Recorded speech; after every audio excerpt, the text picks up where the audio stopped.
Hello, everybody. Let me check my audio settings here one more time just to make sure they're good, and we will get going.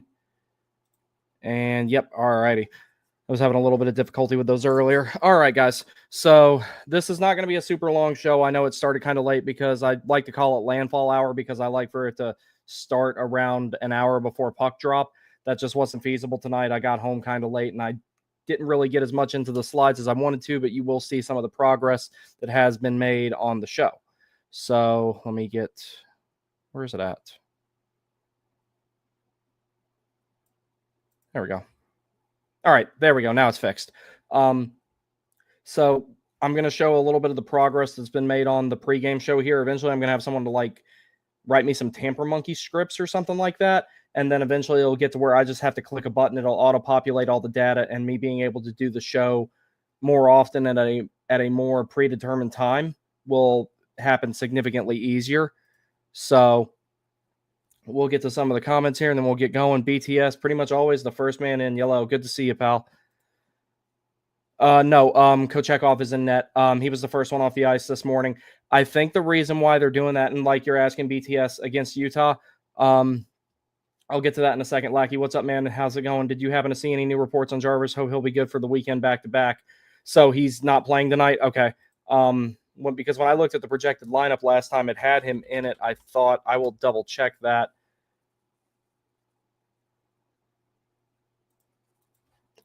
Actually, I can just pull it up right here on my phone because I was pretty confident that I saw him on the projected lineup. Actually, I've got it pulled up right here. Nope, same lines as the other night. Okay. Yeah, I'm sure he's fine, but it's like this is a totally winnable game without Jarvis. So, there's no point, and Utah's got its fair share of injuries too. There's no reason to rush Jarvis back in the lineup because the next 3 games Carolina has are tonight against Utah, Ottawa, and St. Louis on Saturday and Sunday. AB, I saw what you said. I'll get back to you here in a moment, pal. But all those games are totally winnable. Do you like to have Seth Jarvis there? Yes. Is it paramount that he's in these games to win? No. So even if this is more of a precautionary thing as opposed to him actually being hurt type of thing, just let him get healthy, and then he's available for more important games because the Hurricanes are going to have a lot of harder games in the end of November and the early part of December than what they've had over the last week or so. But yeah, I would just rather let him get healthy so that way you don't have to worry about it too much later on. Jarvis, yeah, Smokey, like you're saying, Jarvis, let Jarvis sit, let Anderson sit. We're okay. We're winning. We're doing fine. Okay, he's still listed as day-to-day. I'd rather him... Okay, so day-to-day is not that bad. I know that when Brendan Moore describes injuries, it's like day-to-day is like apocalyptic sounding at times. Our friend Aaron Manning actually wrote a little translation guide on what Brendan Moore means when he's talking about a lot of the injuries he's talking about and everything. But basically what it comes down to is that let these guys get healthy. We got plenty of depth. Tyson Yost played well when he was in the lineup night before last. Everything's okay. We're playing against a team that absolutely we should win. And as a matter of fact, when I get into the numbers, it's trap game territory. Now, before I go specifically into the game, I'll finish up the comments and show you guys some of the other under construction stuff on the slides and what all is going to be added into it and everything like that. We're going to talk about that poll I put out, and then we'll have everything wrapped up before the puck drop at 9:00. AB, this weekend is going to be fun, dude. I cannot wait. I'll be on my way down on Saturday morning, and everybody stay tuned for something we might do on Sunday. We got to talk about it a little bit more, but we don't know exactly how it's going to go down or if it's going to go down yet, but we will talk about that. But I'm going to be at both games this weekend sitting with my buddy AB, one of my best friends a guy could ask for. Coconut Kyle, what's up, dude? I'd rather he just get healthy. In reference to Jarvis, yes. Let these guys take their time. Smokey, let Jarvis sit as long as he needs. If Anderson can, Jarvis can. Yes, we're good to go. We're fine. We've got plenty of depth, and we're not in danger of falling out of the playoff picture or anything.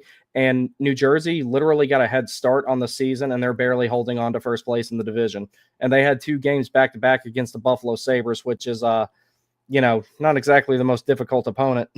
Fuck you, Buffalo. ABS, is Coochie playing? Yes, he is. Yep, he was the first one off the ice, and he was in the traditional starters crease.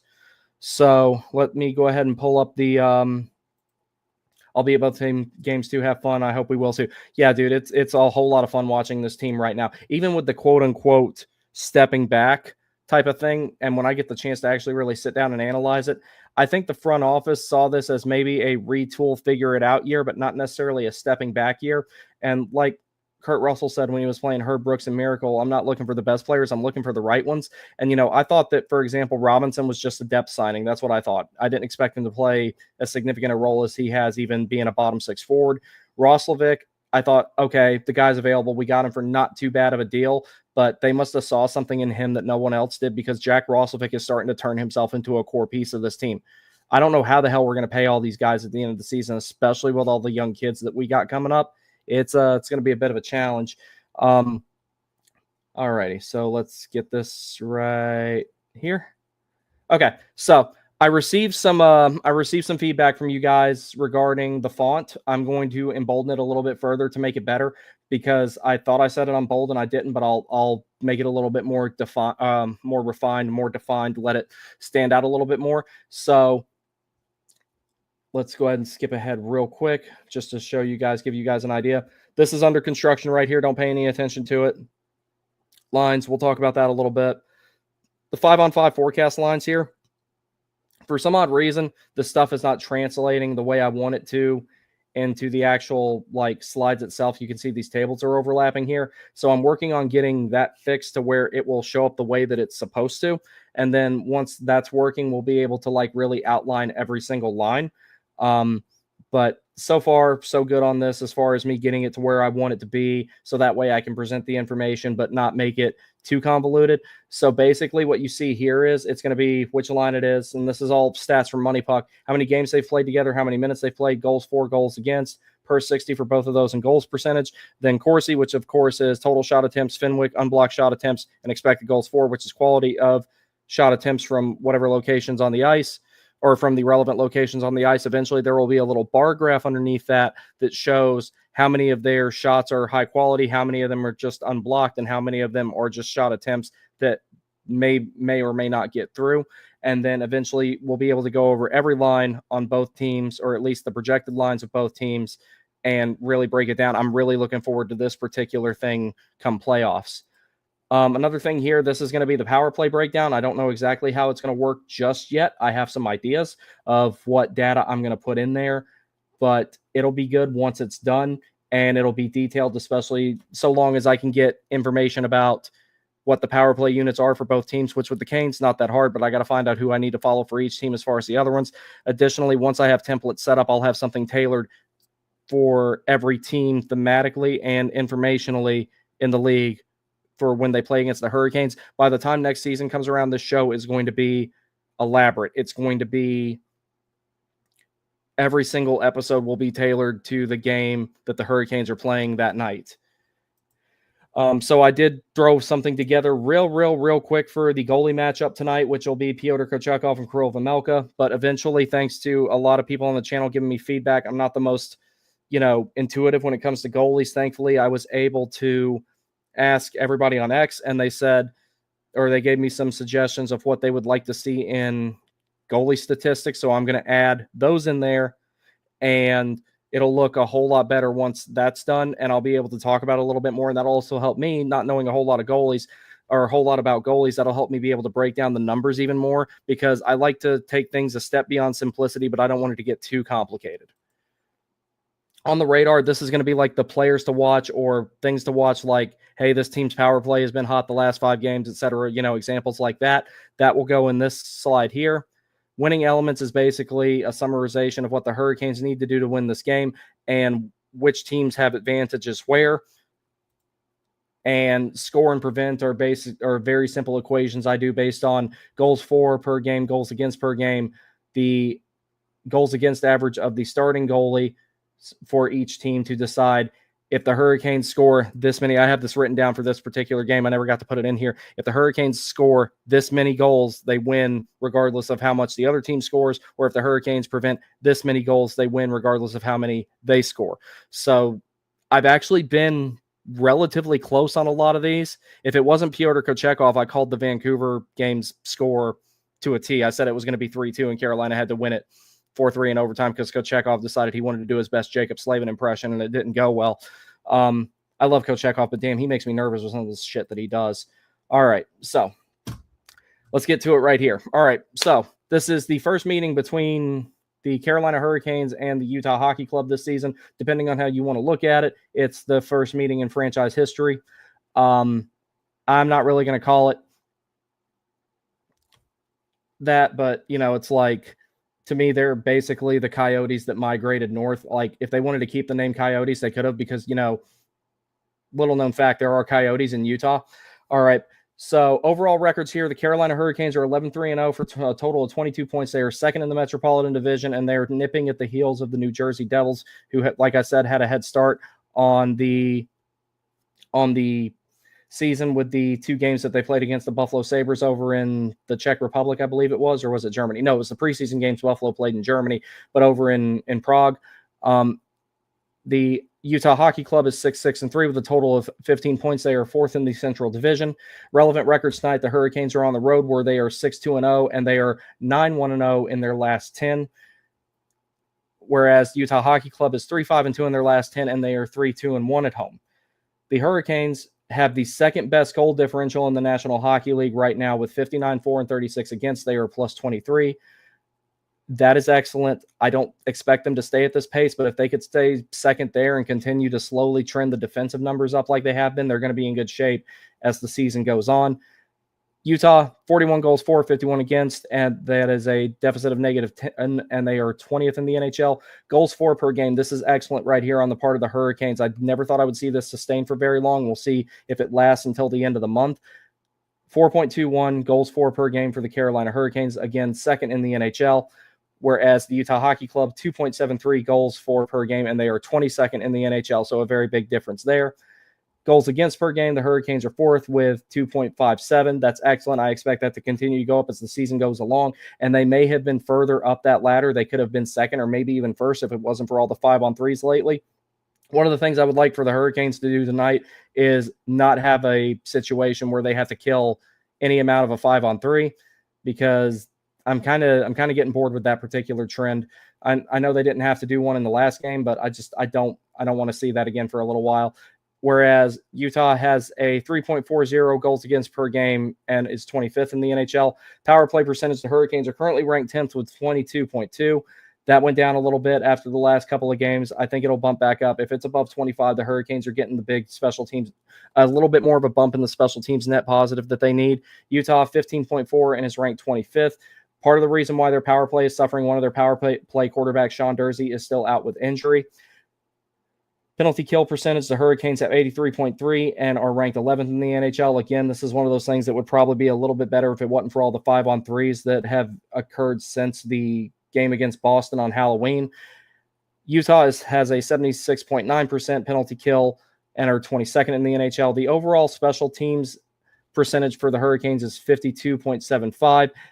And for the Utah Hockey Club, that's a data entry error there on my part. Please forgive me. That should be 46.15 and 92.3 out of 200. So they are below the 50% overall special teams margin. Carolina is 2.75% above it, with a strong emphasis on how well the penalty kill is doing. The power play slightly exceeding expectations now, so they have a pretty good advantage there. Now, the one thing that the Utah Hockey Club does lead the National Hockey League in right now is faceoffs. They have a 54.9% win percentage in faceoffs. The Hurricanes, I don't think that they're going to stay down here long at 13th, 50.7%. I would like for that to go up, but I have also said that I think that faceoffs are a little bit of an overvalued stat.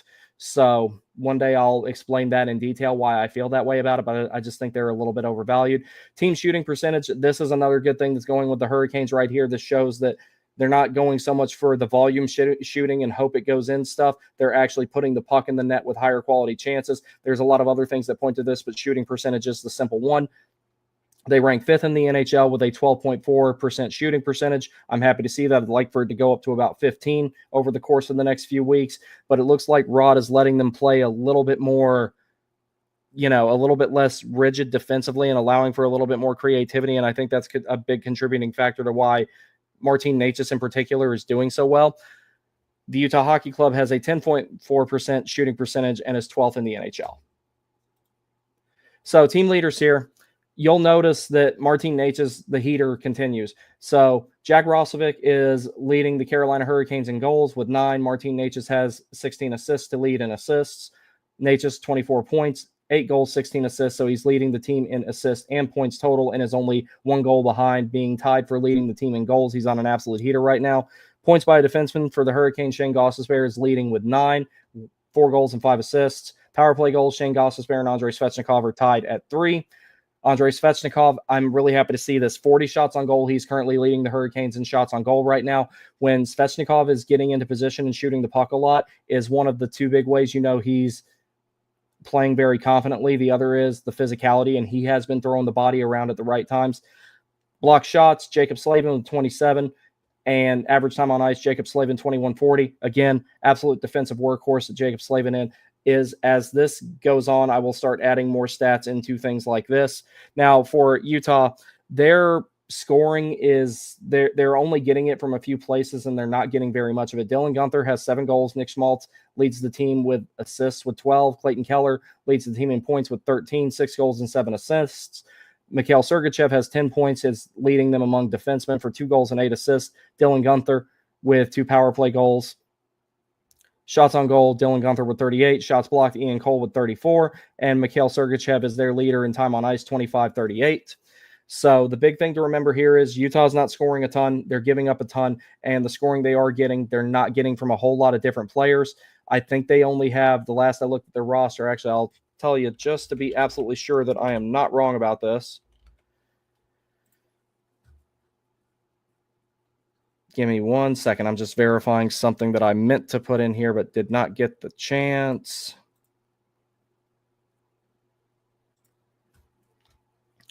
All right, so they only have 4 players with greater than 8 points. Barrett Hayton has 8. He's ranked 5th among their forwards. Logan Cooley has 11. Dylan Guenther has 12. Nick Schmaltz has 12, which are all assists. And Clayton Keller has 13. So, and then among their defensemen, they only have 1 in double digits, and that's Mikhail Sergachev with 10, who has been outlined on this particular part of the show. So they're not getting their scoring from a ton of places, whereas Carolina, it's not only coming by committee, it is from everybody. You're getting a little bit of offense from everybody, even the guys that you don't normally expect it from. Part of that is Martin Necas stepping up to be the player that we thought he was. Jack Roslovic exceeding expectations. Jesperi Kotkaniemi is having a bounce-back season. When it's all said and done, he's going to have 50 points, and the vast majority of them are going to be secondary assists. And as I've stated before, that's indicative that Kotkaniemi is playing well. Is if he's racking up a lot of secondary assists, that means he's doing the dirty work defensively. He's being very physical. He's digging pucks out and getting them to guys who have more of a scoring touch than he does. If that's the case, he's doing his job, and he's bridging the gap until Felix Unger-Storm is ready, and then KK can slot into that third-line center special teams guy that he will have to be in the future with Jordan Stahl retiring in a couple of years. 5-on-5 forecast for this when it's completed. Like I was saying before, this will be with all the advanced metrics and everything like that factored in here, because possession metrics, I think they're kind of dumb to use anywhere other than 5-on-5. All right, so excuse me. So forward lines here. No changes for Carolina. I didn't get the chance to update them to reflect Jarvis not being in the lineup, but Martin Stahl, Carrier, excellent line, working out really well. And Tyson Yost playing with Drury and Blake. That worked out just fine last game, so we can leave it that way. Robinson, Kotkaniemi, and Necas. This is the Hurricanes' best forward line right now by far. They're doing an excellent job. Slavin, Burns, Orlov, Chatfield, Gostisbehere, Walker for the defense, so no change there. Kochekov is in net against Kirill Vemelka on the other side for the Utah Hockey Club. Now, where you do have to watch out for, where I keep wanting to say Arizona when I see names like Keller, Bukestad, and Schmaltz, what you have to watch out for in regards to Utah here. They don't really have lines that hurt you, but they do have players that will hurt you. For example, Clayton Keller, Nick Bukestad, and Nick Schmaltz. That's a good line. That's probably their best line. But when I look at scoring threats potentially in this forward group, I see them as individuals, not as collective units. The closest thing I see to a scoring threat as a line is Keller, Bukestad, and Schmaltz. If Carolina manages to shut that line down, they more than likely win this game. Kerfoot, Hayton, Krause, decent line, but again, I only see each player there as an individual threat. Logan Cooley is really coming up, and he's going to be great. And Dylan Gunther is also going to be really good. And I think the contract he got was about right for him. I think that was a really good deal. And Matthias Michelli, those guys are all part of the future. This team has a really, really bright future as soon as they insulate the guys that are going to be their core in the future. As soon as they get some better players around them, be that through trades, free agency, or drafting, this team will get significantly better. Their defense is hurting a little bit right now, particularly with Sean Dursey being out, as well as Marino's out. So Sergachev, Mata, that's probably their best pair, and even in Carolina, all three of their pairs are better than that one. Mika Valimaki, excuse me. It's Vejmelka's in net. Valimaki and Kesselring make up their second pair. Ian Cole and Maverick Lamoureux for the third pair. Maverick Lamoureux is he's a rookie, but he's really good. He's got a bright future ahead of him. Ahead of him and everything. But Carolina has a really, really big advantage with the defense here. So there's no way that Carolina should lose in regards of the depth battle here. Basically, if you shut down Keller on an individual basis, Schmaltz and Bukestad on an individual basis, and since they're on the same line, that'll be a little bit easier. And they don't really have anybody that can really take over a game except for maybe Clayton Keller. Logan Cooley looks like he might be that type of player in the future. Dylan Gunther could be that type of player in the future. I got all the respect in the world for Lawson Krause. He's probably my favorite player on that team. Carolina's got a pretty definitive advantage in the depth chart here, especially with a couple of the injuries factored in for Utah. All right, so like I was talking about earlier, when this is done, it will look a whole lot better. But I'm going to keep working on it until it gets where it needs to be. Power play stuff. All right, so goalie matchup here. Pyotr Kochekov, Kirill Vejmelka. So Kochekov has played 9 games. He has started all 9 of the games that he's played in. He is 8-1. Kirill Vejmelka, 9 games played, 3 started, 3 losses. So he was not the goaltender of record in 1 game. Goals against Pyotr Kochekov has given up 22 goals in 9 games for a 2.45 goals against average. Anything under 3 is excellent. The closer to 2, even better, especially considering the scores that the Hurricanes tend to win games by. Kirill Vejmelka is 8.99 goals against, or 10 goals against over the course of the 4 games that he has played in, with a 2.75 goals against average. So to harp on the score and prevent thing, this is one of those games where I think if Carolina scores 3 goals, they win regardless of how many. That will be enough for them to win. Inversely, if they prevent 2, which it's usually going to be 3-2, in my opinion. Anytime that a game is 3-2, usually Carolina wins.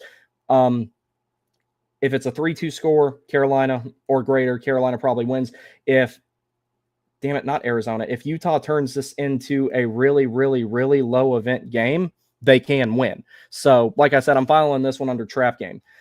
Saves total, Pyotr Kochekov has 202. Kirill Vejmelka has 89. Kochekov has faced 224 shots. Kirill Vejmelka has faced 99. Goals against percentage, 98.1 for Pyotr Kochekov and 100.9 for Kirill Vejmelka. So being under 100 in that particular regard is better.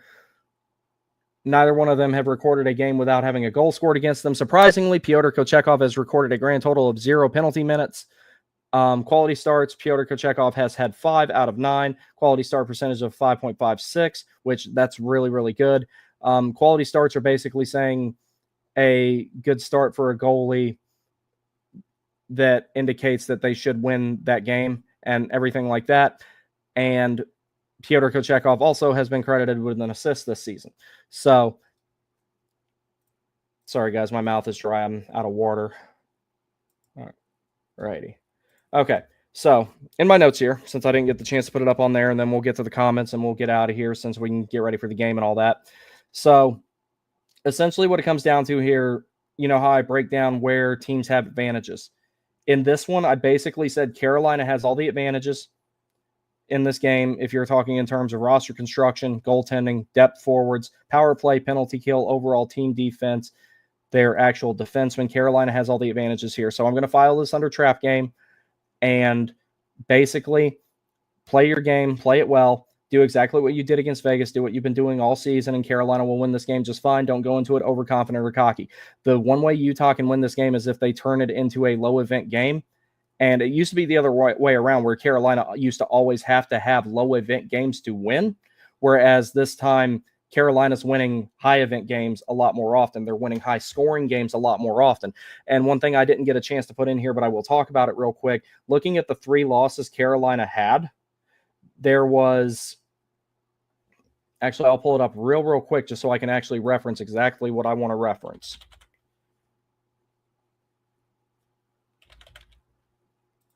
Give me one moment, please.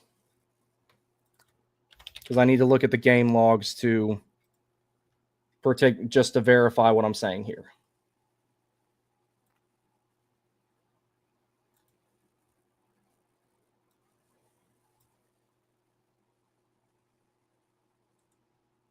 All right. So in the games Carolina has lost, there's only been 3. There was a home opener against Tampa, which they lost 4-1, but they effectively lost 2-1 because there was an empty netter at the end. That night was just not their night. It was a bunch of, the team was getting synchronized with each other, and there were a lot of new faces in there. Yeah, you had a familiar one with Gostisbehere, and you had guys who ended up being good fits like Roslovic and Robinson, dare I say, great fits, both of those guys. But it still takes time to acclimate to new players around you. But in my opinion, they adapted pretty quick. The game against St. Louis, that was on the second half of a back-to-back. It was just a rough game overall, and they only lost that one by 1 goal. It was a few minutes of bad sequences that led to them losing that game. The Colorado Avalanche beat them 6-4, and they needed 2 of the best players in the world to really, really turn it on, and they needed a mistake made by Shane Gostisbehere to create the 8-minute or so sequence after that shorthanded goal that the game fell apart for Carolina. So essentially, because I take empty net goals out of it in regarding something like this, the Hurricanes have essentially, all the games that they've lost, 2 of them have been on the road. They've all basically been by 1 goal, and one of them was on the back half of a back-to-back, and the other one on the road, you got McKinnon and McCard. They're not doing, even the games that they've lost, they didn't have a whole 60 where they played bad. They had a few bad sequences that cost them games. And I would rather have inconsistent sequences that occasionally cost them games than them play an entire game poorly and lose. And with the exception of the home opener, I would say they haven't had a single game where they played poorly the entire time and just absolutely got their ass kicked and deserved it. And there was, for example, the game against Philadelphia. I'm glad they won that one, but in a way, I kind of felt like they didn't deserve to. And the same thing with the Vancouver one. Yeah, that's a good point, Smokey. But I'll get through the comments here and talk about the rest of this stuff. But yeah, essentially, I'll go ahead and say that one other thing, too, that Smokey brought up there in regards to the loss in Colorado. They traveled to Denver that day. Yes, and that, like I said on the last show or the show before that, whichever it was, I talked about it. That is not an excuse, but it is a factor. And there's also the altitude adjustment. I've never been there, so I don't know what that's like, but I imagine that it's not pleasant. What I have done is I've thrown up all over the side of a U.S. Navy warship because I got seasick the first time that I went out there and I wanted to die. So I guess it's kind of the same thing, but in reverse. All right, let's get through here, get through some of these comments, and get ready to go watch the game here. Nate, what's up, dude? Thank you for the recommendations for the slides. Let's go. Yes. BTS says, I really like how it's coming along, waiting for next season now. Yeah, when I have an off season, or hell, I might even really work on it during Four Nations, because I'm going to put together 4 templates for the Four Nations games, because I'm going to cover all of those, because I sure as hell can't afford to go, and I'm not going to Montreal or Boston anyway. I'm going to cover those, and during that little bit of time that I have to only worry about those games, I'm going to start updating the other ones, and eventually, like I said, I'm going to have a template. I'm going to try to find someone to write scripts for me, and it basically becomes, I click one button, all the data goes into the slides, I cross-reference to make sure it's right, and I would be able to do a show a lot more often. And even games that I'm going to, I could have a pre-recorded show and just have it premiere within a certain amount of time of puck drop. Catherine Bartlett, welcome back, ma'am. One of these days, I want the team in Chekhov to close the door for a whatchamacallit for tonight. I'll be disappointed if they win by less than 3 goals. Yeah, they absolutely should win this game. That's why I'm filing it under trap game, but they absolutely should win this one. BTS says Coyotes are only in Arizona. Can't believe you didn't know that. The NHL did. Bro, I've seen them in North Carolina, and the ones in North Carolina, like based on stuff that my dad said, the ones in North Carolina are one thing, but the ones in Arizona are fucking scary. It's like he said that they're like way bigger because he was stationed there when he was in the Air Force. Smokey says Martinook wearing the socks again. All right, there you go. We're gonna win. I don't know why Trip Tracy decided to tell us about his sock washing routine, but man, Trip he says some crazy stuff sometimes, but I can't imagine the broadcast was out of him. I really can't. Nate says, looks like we've got a good opportunity to get the power play back on track tonight. Yeah, this would be a good time to get the power play back on track and start upping the face-off percentage because you're going up against the number one team in the NHL in face-offs. And this is a good chance for you to really return to form with that. Because when we have guys like Aho, Jordo, and, you're also accounting for the fact that wingers have to come in and take faceoffs a lot more now because the linesmen can't get everything set and they're constantly having to wave people out. And, a lot of people don't want to just do what they need to do, and that's blame the fucking linesman, because if they would just line up and drop the damn thing and do it with less hesitancy instead of trying to constantly stop everybody from jumping the draw, this wouldn't happen so much. It's just they take forever to get lined up and get it going now, and that was never a problem. Like when I was growing up, I almost never saw anybody get waved out of the faceoff circle. That was NHL, the now defunct Central Hockey League, the SPHL. I never saw it be that much of a problem until after the lockout. Part of that was because how they changed the rules and how they're enforcing them was different and all that, but it still shouldn't happen. Smokey says Kane's PP slipping, Goss's spare reverting to the mean a little bit. Yeah, I am a little bit worried about that, but tonight's a good night for them to get it back on track, considering that penalty kill that they're up against is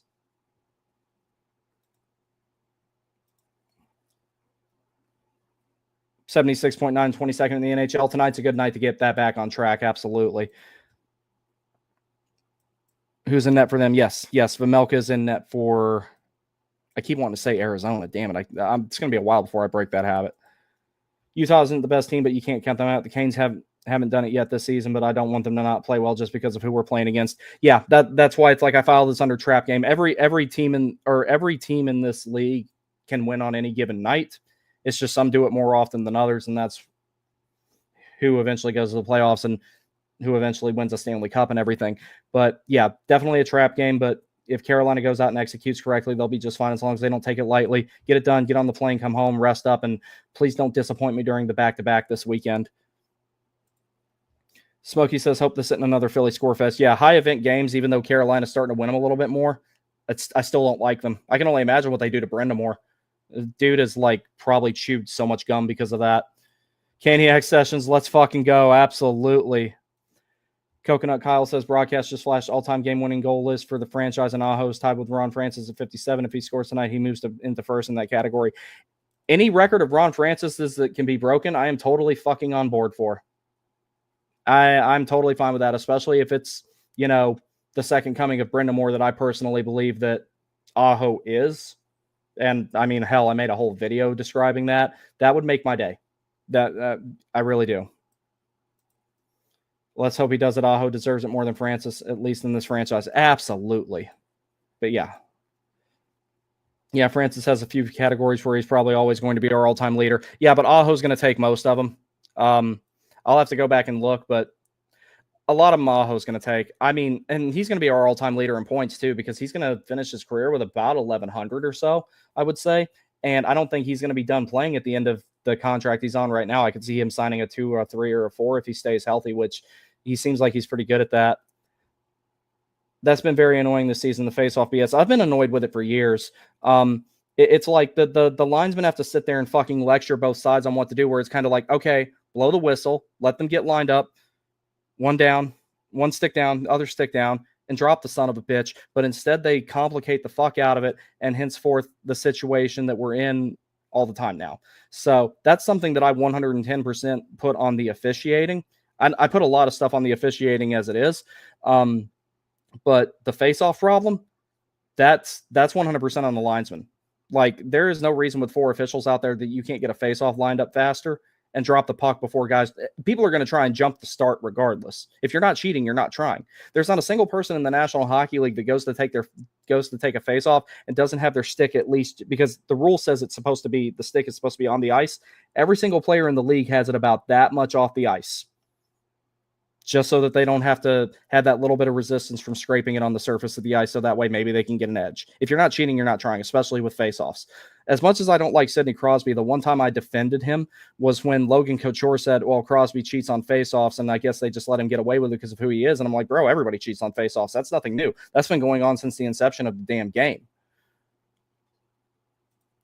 Smokey says, I notice they often like to drop the puck to the beat of the music. I never thought about that. I'm gonna watch out for that tonight. That's interesting.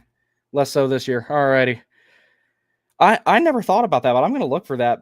And maybe that's not entirely their fault either. Maybe it's just there's some sort of psychological response that's invoked by,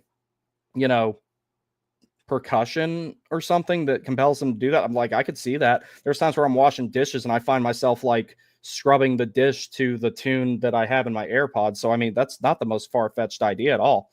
All right, everybody, I'm going to get out of here. There will probably not be damage report tonight because I don't know if I'm going to make it through the whole game. I'm going to try. If I'm awake, I'll do intermission posts. Thank you guys very much for joining me. I appreciate it.